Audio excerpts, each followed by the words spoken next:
Terima kasih pemirsa, Anda masih bersama kami di Buletin Sumut. Presiden Joko Widodo tegas menyatakan tidak ada kebijakan pemberian bantuan sosial bansos terhadap pelaku judi online. Jokowi juga mengatakan wacana tersebut tidak pernah ada.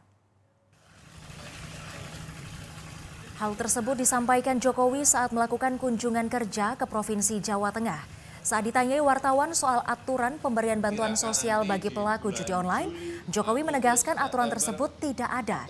Sebelumnya, Menko PMK Muhadjir Effendi menyatakan bahwa wacana pemberian bansos bukan untuk pelaku judi online, melainkan untuk pihak keluarga yang menjadi korban.